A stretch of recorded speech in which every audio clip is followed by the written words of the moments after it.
the most stressful time for a lot of people financially is when they're transitioning from they have money coming in to now they're going to have money coming out.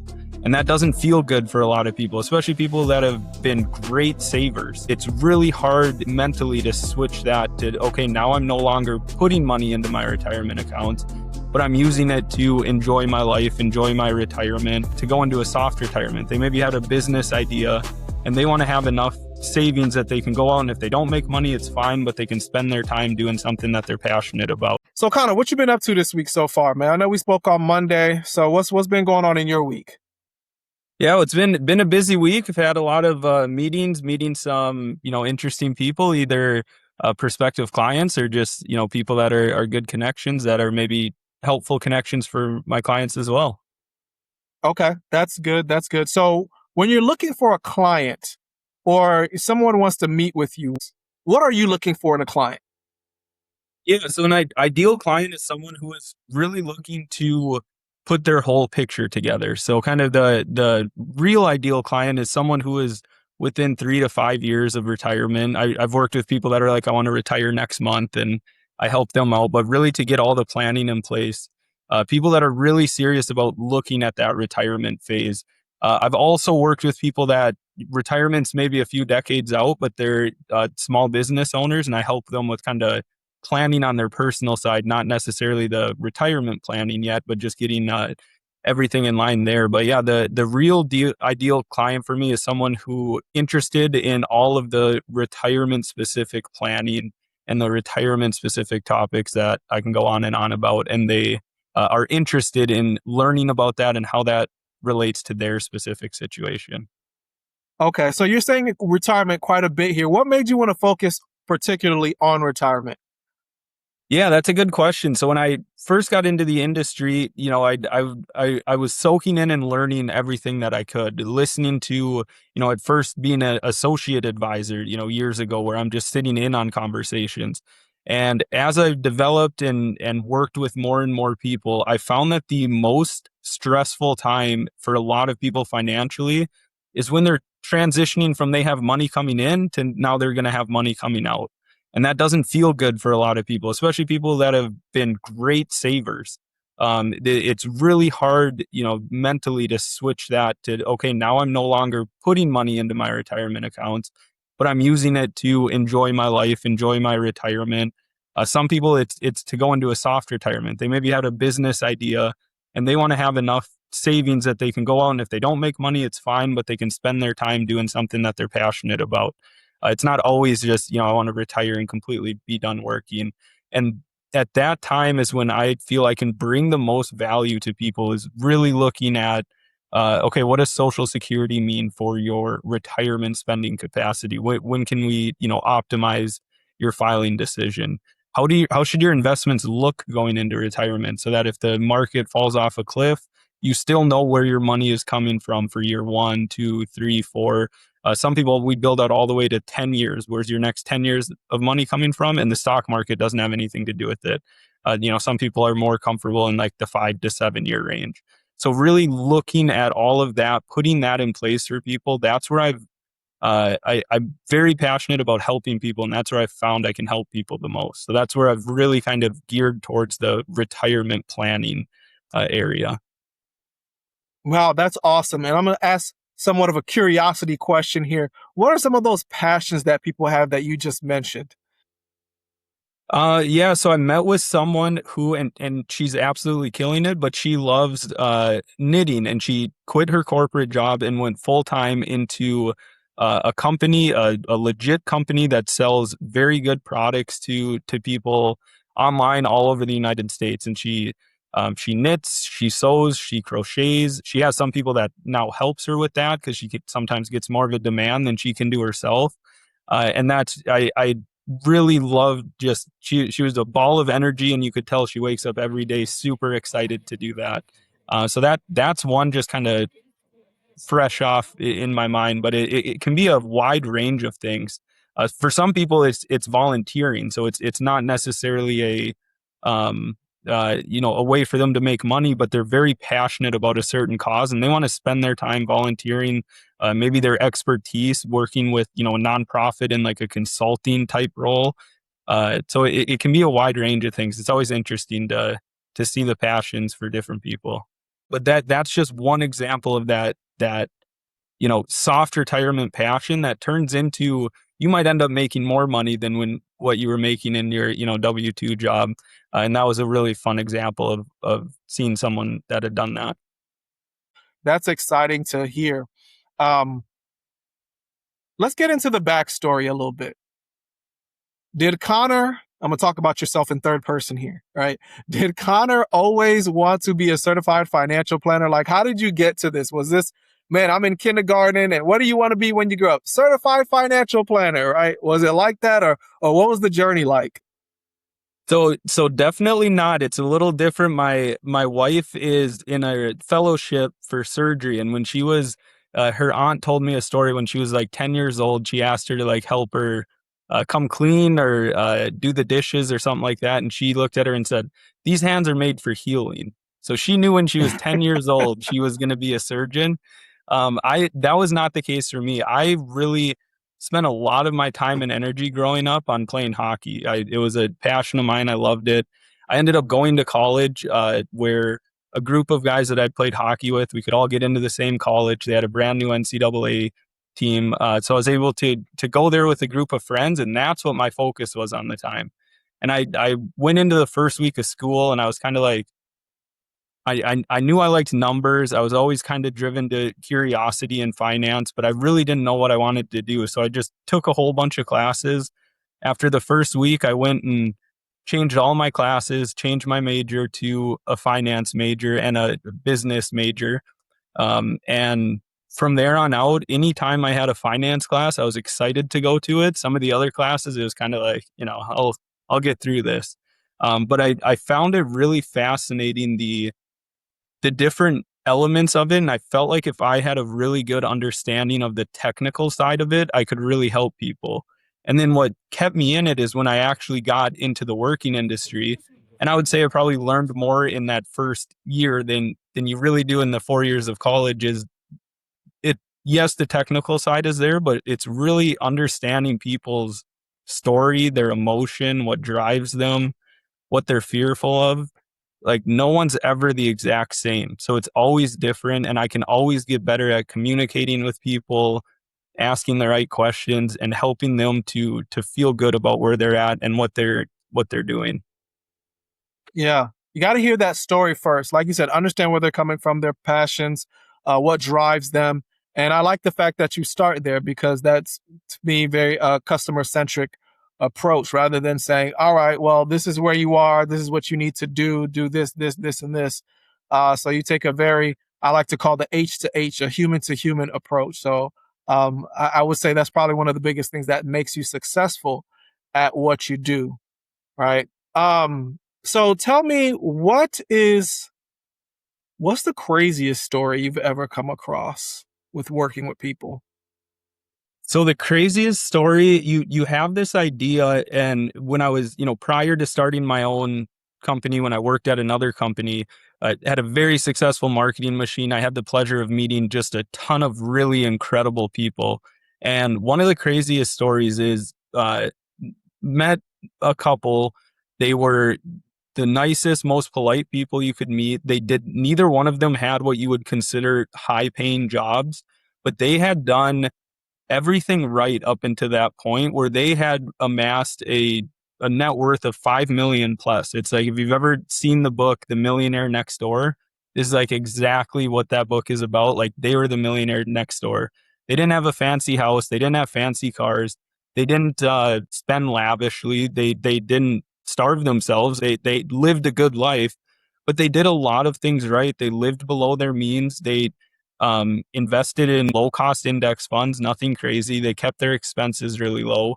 And for them, it was going to be very, very hard for them to spend that amount of money throughout the rest of their life. So it was more of a conversation of, it's not that you need more money. It's that if you don't have a plan in place, you're going to end up with $10 million at the end of your life. And is that really what you want? And they had successful kids. They didn't want to leave a big legacy.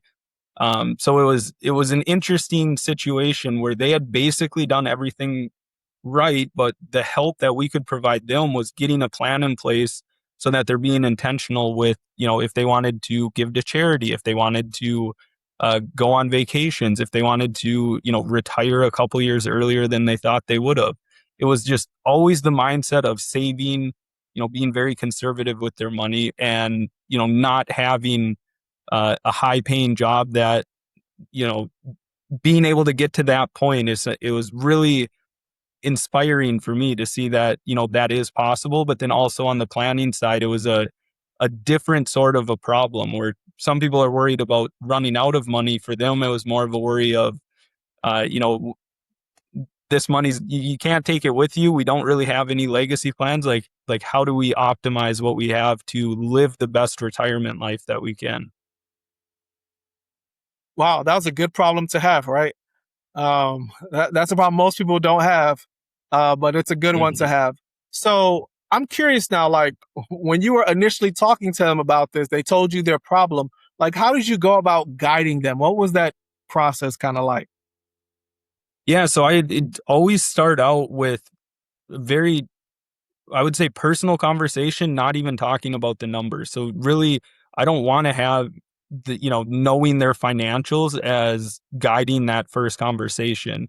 And so asking, what their fears were, what they were worried about, what meant what they did right to get to where they are and where they are maybe fearful of doing something wrong. And that really gives you an insight into that person. And you're right. That is a very unique situation. There are a lot of other situations where it's, I made this mistake and I'm a lot further behind than I want to be. And looking at their spending capacity, they want to be able to retire and spend $8,000 a month or $10,000 a month.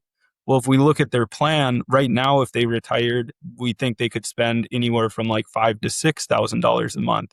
So that changes the conversation entirely. But if I just looked at the numbers and made assumptions of what people were thinking about, I think that does them a disservice. So a lot of that comes out in that initial conversation before we dig into the numbers and look at all of that stuff. Yeah. Kind of, I've spoken to a lot of people in the financial services industry, and I believe that what you guys do is so, not to sound cliche, but it's so important. It really is.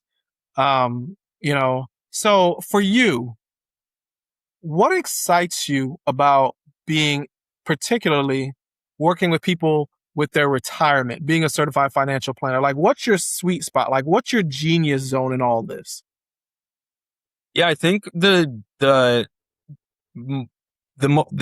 hardest decision that I had to make, but also the best decision that I've ever made, was going completely independent. So I mentioned I've been a part of other companies, and um, there's always a fear that on my end that I'm going to have to give advice that's in the company's, bottom line's best interest and not in the client's best interest. And so when I look at going independent, that was giving up a salary of myself. That was having to do financial planning for myself to get to where I wanted to be, which was fully independent. And when I think about the financial planning industry, I think that it's going in the right direction where there's a lot more of an appetite to really provide personalized advice to people. You talk about AI taking away jobs.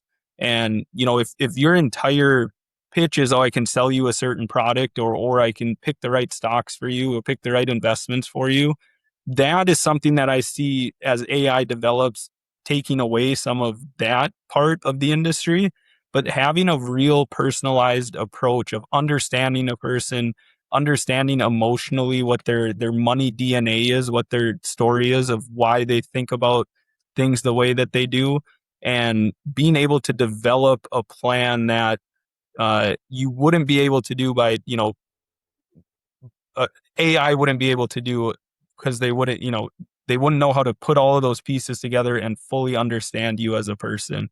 So kind of the excitement of being in the financial planning industry is, I think that it's come a long ways from where it was almost entirely product based to more personalized based. And I think that's where the longevity in the industry is going to come from. Is the people that take that approach are going to be hard to replace. So I've gone through and I've looked at your process, and I'm going to let you talk about it. Like, I've watched your video and stuff like that. So speak to me about your personalized process of how you're guiding people. We've kind of touched on it a little bit throughout our conversation, but just walk us through that, your particular process. Yeah, so if I, come across someone that is interested in looking at their overall picture, the first thing I do is have that conversation with them, have that initial conversation of really getting to know them. I have like to get full transparency, I have a list of questions, but it always takes on its own route. I don't just follow ask these questions. It always kind of takes on its own route depending on the person and the individual. But that is the very first step. After that, then I get into the numbers. If they want me to, if we're going to go further into the process, I'll get investment statements, social security statements. Some people have a lot of tax questions, so they'll share their tax return. And I'll put a really high level overview of this is where your plan is right now, answer some questions as far as projected spending capacity in retirement.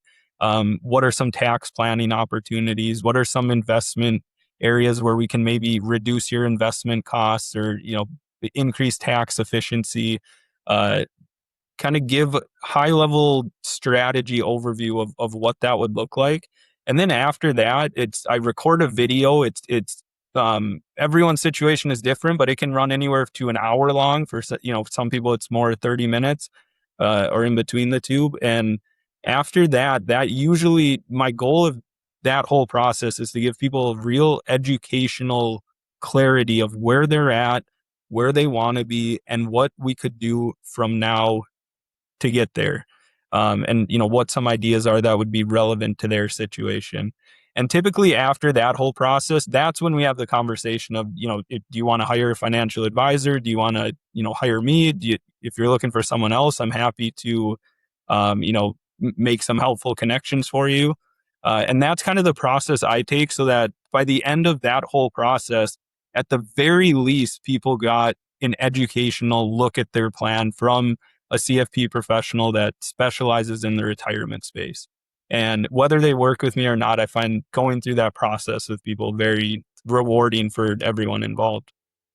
Yeah, I can see you really building that trust there, because somebody's going to take the time to do all that. You're showing that I'm not just doing this in my own self interest, as in Connor's self interest. Like, I want you to truly be educated about this process, know what to do, how to do it, and stuff like that. So I think that's very commendable of you to do, because I don't think most people do that. So, man, I might have to steal that from you, Connor. I love that. I think when people talk to us, you want to do your best to guide them in the right direction, but the way you go about doing that, like, you build so much trust. Honestly, it's like, why wouldn't I like somebody who's willing to do all of that? Imagine what they're really going to do with my finances. So I think it's a good, I know you're not using it as a marketing tactic. I know you're using it because you truly care about people and want them to make the best decisions with their money for their future. But yeah, I think it markets you very, very well, brands you in the prospective customer's mind very, very well. So that is awesome. Um, if there was one thing you could talk about all day when it comes to finances, like, what would that one thing be? So when it comes to tax planning, and a lot of people, they might not realize that their financial advisor should, if they're not, focus so much on taxes, because the tax code is very complicated. And when you go from working, it might be a little simpler. You have money coming out of your paycheck that you never see that gets sent. At the end of the year, you file, you maybe get a little return or give a little bit back. When you get into that retirement phase, you have a lot more control over when you realize income, how you invest your investments in which account type. So a lot of people will have like a traditional IRA and a Roth IRA and then a taxable brokerage account, or a traditional 401k, uh, a Roth 401k. And so those are all taxed differently. So a lot of times I come across someone's portfolio and all three of those accounts are invested in the same way, maybe a 60-40 portfolio, 70-30. And knowing it on the back end, that's the easy way to do it for a financial advisor, because then you just stick their accounts in a model, and that's all you have to worry about. But if you're looking at really optimizing their plan, you should have a certain part of your portfolio in the tax-free bucket. You should have a certain part of your portfolio in the pre-tax bucket, and you should have a certain part in that taxable brokerage account. And so really focusing on that. And then also when you withdraw money from the Roth account, it's tax free when you withdraw it. The traditional, it's taxable, or the pre-tax, it's taxable. And then just a normal investment account, it might be taxable if you have to sell something at a gain, but all of that is the interest, dividends is taxable in the year it happens. So we're really looking at things that, um, I would say some people, I lose them. They're like, okay, there's a lot going on here. So trying to find a way to put that in a visual for them so that they can understand where that value is in their plan. And something that I found, a lot of people who work with a financial advisor that just worries about investments, they miss that little piece of it. And they certainly miss on the withdrawal side. How do we make a plan so that you're paying the least amount of taxes legally possible by the timing of when you're taking funds from which accounts and how they're invested? So that's something I can go on and on about. I always try to keep it as simple as possible, because I know when I start telling someone and it's the first time they've thought about these things, it can be a little bit overwhelming. So that's something I'm working on, trying to get anyone, regardless of where they're at as far as understanding of taxes and investments, get them to understand how that relates to their situation and how they can optimize their portfolio that way. Yeah, I could totally see you up on the whiteboard and just kind of drawing out the diagram and making it happen. Yeah, people seeing it that way. Yeah, I think, when we know something so well, you can just talk about it all day. It's like you can overwhelm people with information and, kind of fire hose them with it because you're so passionate. It's like, this just comes second nature to me. But the fact that you're so passionate about it and that you really want to help people, I think that speaks volumes in and of itself. Um, and so Conor, I'll hit you with one last question. I want you to pretend it's 75 years from now and your business is no longer here. What are people saying about it? So I have the goal right now. I'm looking to bring on clients for myself. That's, where my main focus is. But long term, I have a goal of creating a company that has a lot of good advisors. And I always say there's the good, the bad, the ugly in the financial services industry. The good is they're competent, they have the client's best interests in mind. Bad is they're one of the two. Ugly is they're neither of the two. So good and having the client's best interest in mind. I want to grow beyond myself. And so if I can build up my client base, those are my clients. I'm going to work with them forever. I'm not going to pass them on to junior advisors. The client base that I'm building now, those are my people. But I'm going to get to a point at some time where I don't have the capacity to bring on more clients. And I want to bring on advisors that are of the same mindset, and allow them, with marketing that I've put in place, to get in front of people that are looking for the exact type of planning that I do. So I named my company Jonasson Retirement Solutions, and I've thought about this. At some point, I might need to do a name change, because I don't want what I'm building right now to die with me or to even be about me. I want to build a company that really focuses on that. Not going to have sales quotas, not going to be selling commission products, but understanding the entirety of the financial planning picture and helping people make those, tough decisions, right decisions throughout their life, and especially at the retirement phase, so they can go out and enjoy their life. So that's my long-term goal. So 75 years from now, I probably won't be here unless there's a lot of improvements in the healthcare system from now until then. But I would love to leave a company of people that are doing things the right way, and really taking that personalized approach and helping people. Wow, sounds like you're really going to do a great job of reproducing yourself. And I look forward. I believe it's going to happen. No, I know it's going to happen. Just from talking to you and getting to know you, seeing your passion, your knowledge base, the way how well you know and explain what you're doing. This is not coming from a place of, oh man, like I need to sell this product or I need to get people on my team.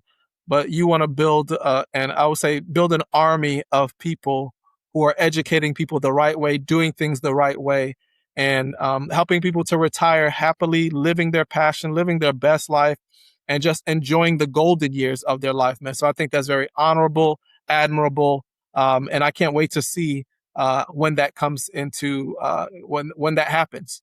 So, if people want to work with you, they want to have a conversation with you, they want to know more, where can they go? So I do educational videos on YouTube. So that might, if you're just looking to learn more about different topics, it's Jonasson Retirement Solutions YouTube.